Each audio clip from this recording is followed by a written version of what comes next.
Well, our worst fears have been realized. Edwin Diaz has a torn Patellar Tendon. He is getting surgery, and he is likely out for the year.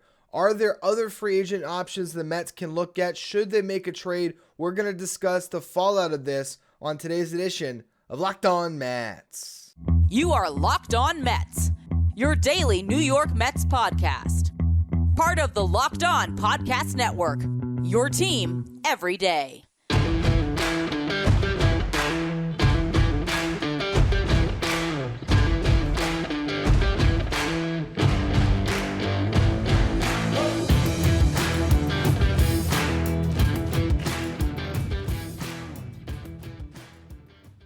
Hello to all you amazing Mets fans. You're watching Locked On Mets, part of the Locked On Podcast Network, your team every day.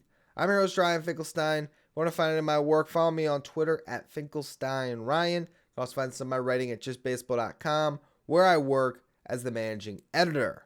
This episode is brought to you by FanDuel Sportsbook, the official sportsbook of Locked On. Make every moment more by visiting fanduel.com/lockedon today to get started. Now, on yesterday's show, I assumed that Edwin Diaz would be out for the year. Now we have confirmation that that is essentially the case.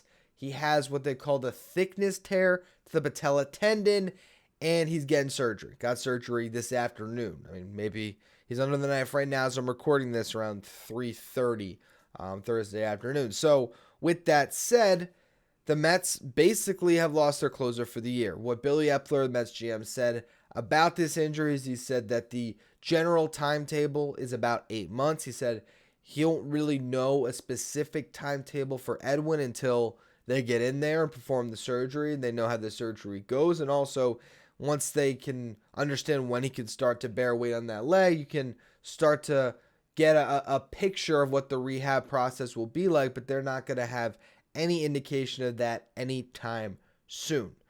Best case scenario, everything breaks right. If he's the exception to the norm, he's back in 6 months. And if you do the math, what are we in right now? We're in March. So, 6 months puts you at September. I think the only thing you could possibly dream about is around this time in September, the middle of the month, we hear Edwin Diaz is making rehab appearances in the minor league, and maybe he could be ready for the playoffs. That's if everything broke right, and there's a much greater chance that that's not the case. Now, on yesterday's show, I was emotional about this topic, as I think all Mets fans were. I was frustrated. I think the general discourse around what happened has probably been a little bit unfair. I don't know how, I really came off last night because honestly, I didn't watch it back. I put it up there and that was my gut raw reaction. I stand by everything I said yesterday.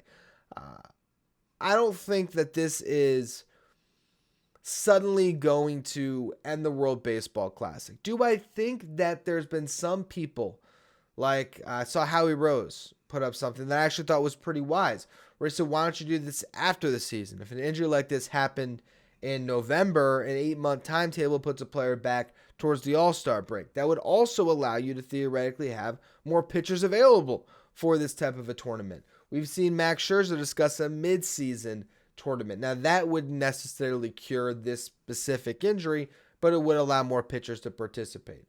Now, I'm sure as a Mets fan, now you're saying, I don't want any of my pitchers participating. I get that sentiment as well. Bottom line, this was a freak injury, okay? We've seen freak injuries happen a million times. Jerry Blevins hurt himself falling off a curb, and I'm pretty sure David Peterson had something similar, where he was, broke his foot in some capacity. Yoenis Cespedes broke his ankle, chasing the hog or something? There's been a lot of weird injuries. Weird injuries can happen anywhere, anytime.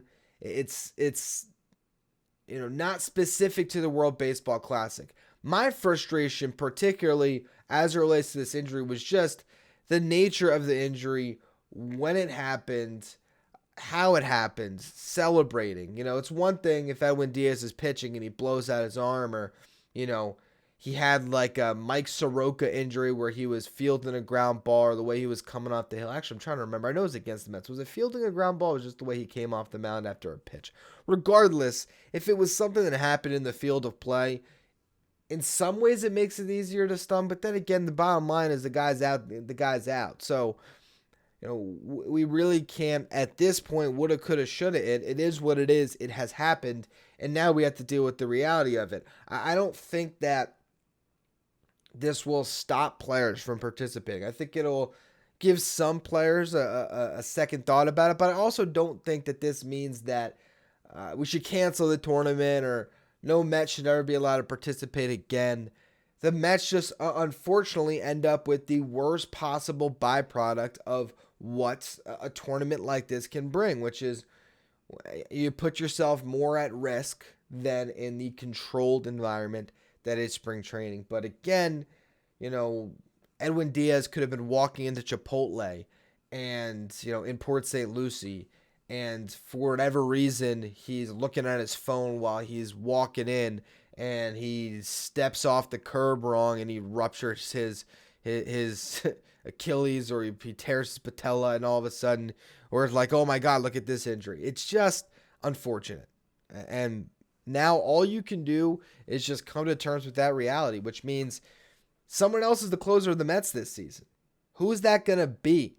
We discussed a little bit on yesterday's show, but I want to look at what is out there, both internally and externally, as we try to, again, wrap our heads around this reality, which is that unfortunately we're not going to be hearing Narco at Citi Field this season. But before we discuss any of this further, today's episode is brought to you by Ultimate Pro Baseball GM. Ever dreamed of becoming an MLB GM and managing your baseball franchise?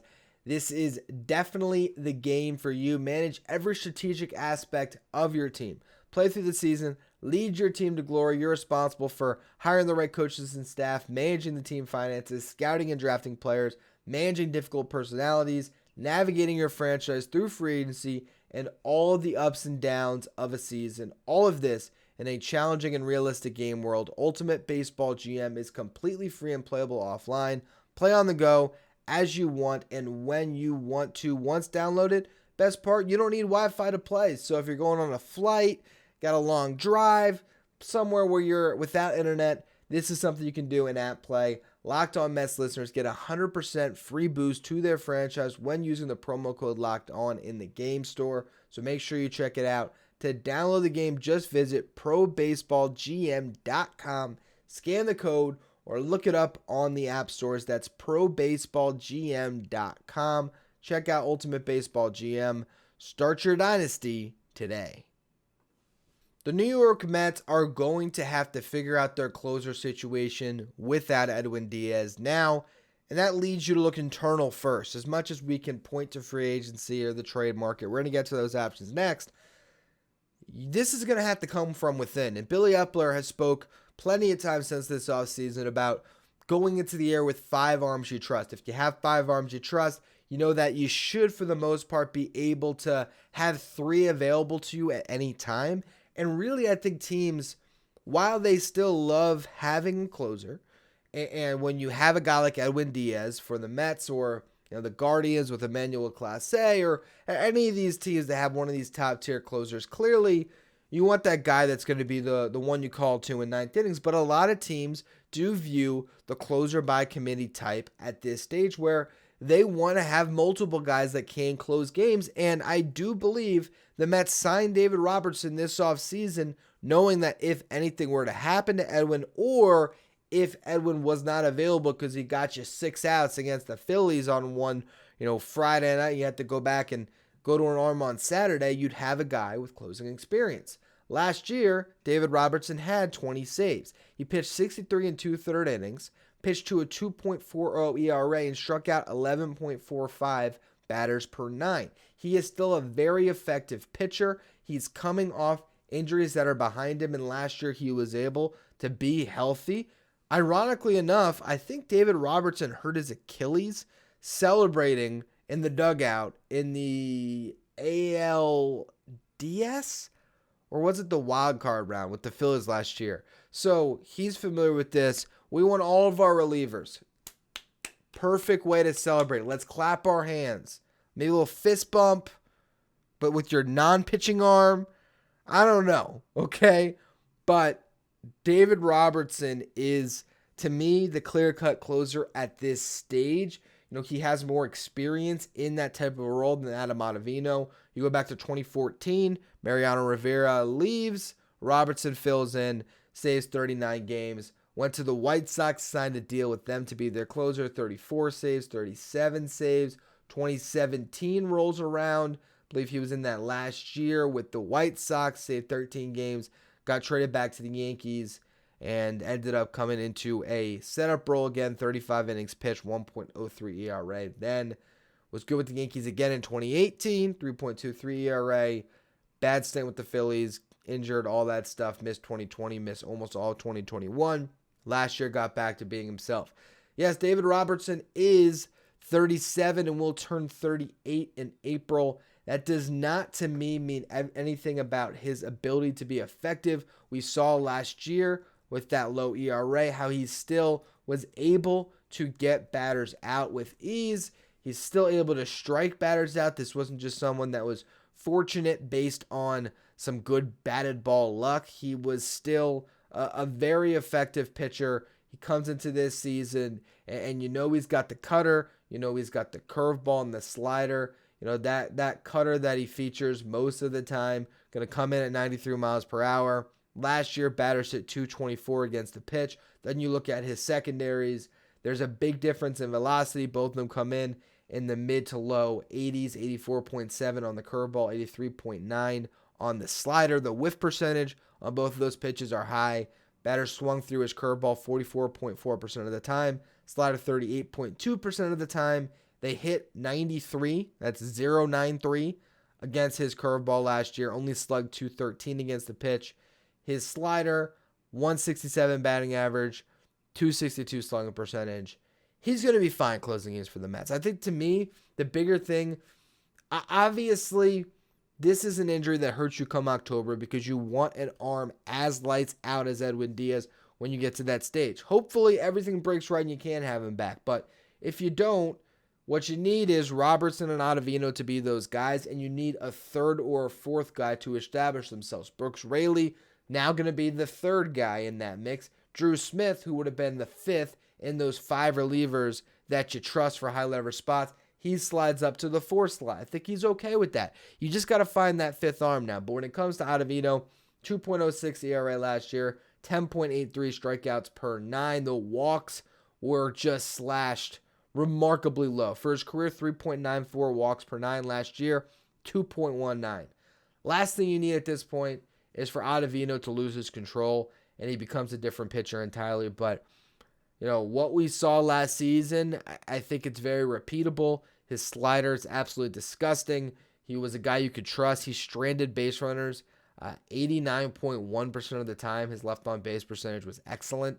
So I think between those two, the Mets have more coverage than they would have had in the past. You know, if you go back to, 2015, they had Addison Reed behind Jeurys Familia. But, you know, to have three guys this good, it does allow you to lose one and still be able to function. You just lost the one that you'd hate to lose more than any other. But the bottom line here is the Mets still have two arms that you really trust in the back end of that bullpen. I think you can trust Raley. I think you can trust Smith. It's just a matter of who's that fifth guy now. Who's that other guy you can go to so that, like Billy Epler said this offseason, you always have three arms you can trust. Because if you burn two, right now, you're only left with two.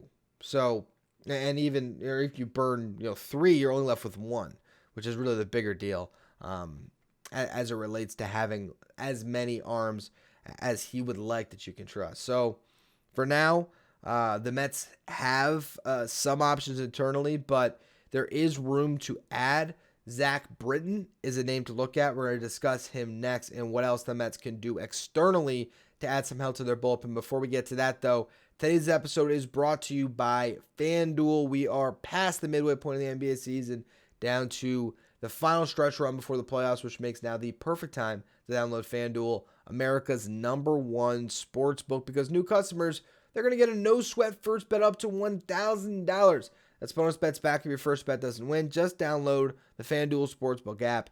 It's safe, it's secure, it's super easy to use. Then you can bet on everything from the money line to the spread to point scores and three-pointers drained. Plus, FanDuel even lets you combine your bets for a chance at a bigger payout with a same-game parlay.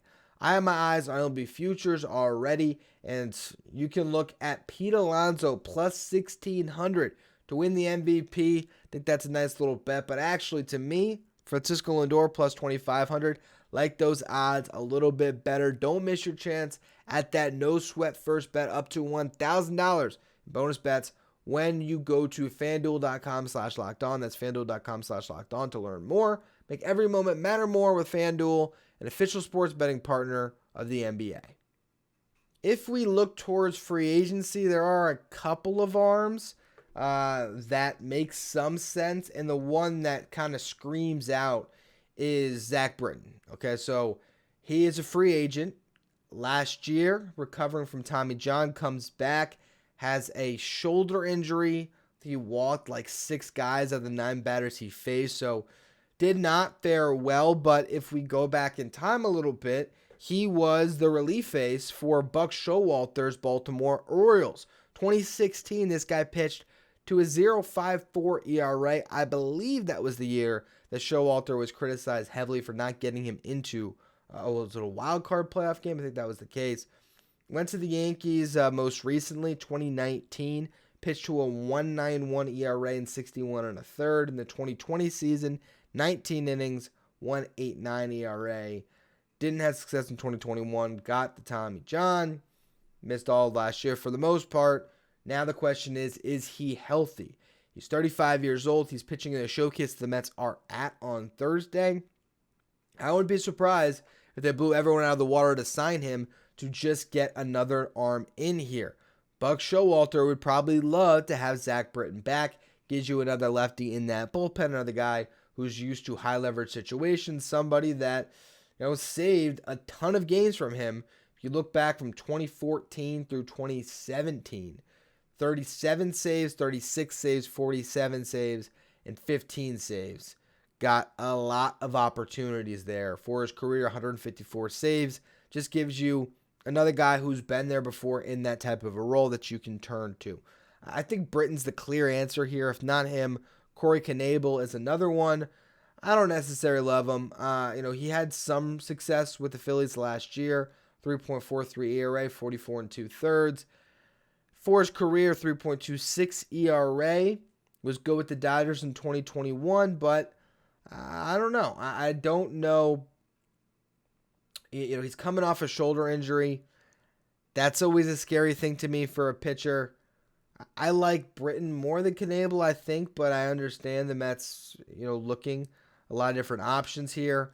If you look at the trade market, yes, there's some names that interest you. I think the one that everyone's tossing around is Alexis Diaz. It's like, all right, let's get Edwin's little brother, and the Reds are just going to hand him to the Mets because it's the right thing to do. But that's not what's going to happen here. He's got 5 years of control. He's a reliever still, so it's not like the Mets can't swing that deal. But do you want to trade Ronnie Mauricio for Alexis Diaz? Do you want to trade Alex Ramirez or Kevin Parada or Jet Williams? We just saw Pete Crow Armstrong get traded. Obviously, that was for a rental, but get traded for Javi Baez and Trevor Williams, and this is the last big prospect you traded, and he's pretty much now the consensus top prospect in the Cubs farm system. One of the best center field prospects in baseball. A guy that looks like he can win Gold Gloves and be just an absolute stellar starting center fielder in short order. It's a guy the Mets wish they had back. So you're going to trade Alex Ramirez on top of that? And then the one guy you still had in your system where you thought, okay, well, we can trade PCA because we got Alex Ramirez, similar age, similar position in our farm. So we feel good about that. Now you're going to trade Ramirez? You're going to trade Ronnie Mauricio to get a reliever after all the promise that he has shown this spring training and over the winter? I mean, I guess I'd be fine with it if you're telling me it's an elite closer type, if you're able to center a trade package around Ronnie Mauricio. You keep Alex Ramirez. You keep Kevin Parada. You keep Jet Williams. You obviously keep Beatty and Alvarez. I think those guys are completely off the table anyway. And let's just say you trade Ronnie Mauricio and Mark Vientos and Christian Scott. So you throw an arm in there. Or even maybe it's Mike Vassell.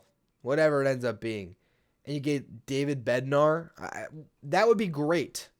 And maybe if it's that trade, I'd wrap my head around it and be like, all right, I can kind of see it. And you are getting control. So you think, all right, well, this doesn't just help us for this season. It helps us beyond that, where we have Bednar now and then Bednar and Diaz beyond this season. So maybe that is still a road the Mets could go down. But I think more likely, if they're going to trade a Hall, they're not going to trade a Hall right now when the entire league knows that they need somebody and they have him over a barrel. You're going to wait and see what it looks like this season, because guess what? If you go into this year and David Robertson has 27 saves at the All-Star break and is again pitching to a sub-2.5 ERA, and Adam Ottavino is at a 2.4, you got those two guys, and Drew Smith has taken a leap. He's pitching to a 2.6 ERA, and Brooks Raley looks awesome as well. And oh yeah, guess what? Bryce Montes de Oca was able to make a return in the middle of May from his injury, and he looks lights out. And you're just looking for that one more arm to put you over the top. Well, guess what? You have way more leverage in trade negotiations at that time. And you also might have teams where, let's just say the Brewers completely fall on their face. They're just awful. And they decide, no, you know what? We'll trade Devin Williams. You might have more names that are available than right now, where there's the few teams who know they're not going anywhere that might trade a reliever. But the Reds are on no time crunch to trade you Alexis Diaz. They can wait and see. So I don't know if this is the time to do it. If I had to guess what happens here, I'd guess the Mets sign Zack Britton and roll with what they got. See what they have there, because Britton could come back from injury and be the guy he used to be. And guess what? You don't have the best closer in baseball, but when it comes to arms you trust, you might not be any worse for wear. So we'll see how this shakes out. This can't change the fact that this sucks. And I get being upset as a Mets fan. I am as well. But nothing to do about now except for move on and see what's next for the Mets here. So that's going to be all for today's edition of Locked On Mets. As always, thank you for listening. Make sure you follow, rate, and review wherever you get your podcast. Make sure you follow me on Twitter at Finkelstein Ryan. Follow the show at Locked On Mets. Thank you for making Locked On Mets your first listen every day. Now for your second listen, check out Locked On Fantasy Baseball. They'll get you ready for this upcoming season. Make sure you win your league this year by checking out Locked On Fantasy Baseball wherever you get your podcasts and on YouTube, part of the Locked On Podcast Network, your team every day.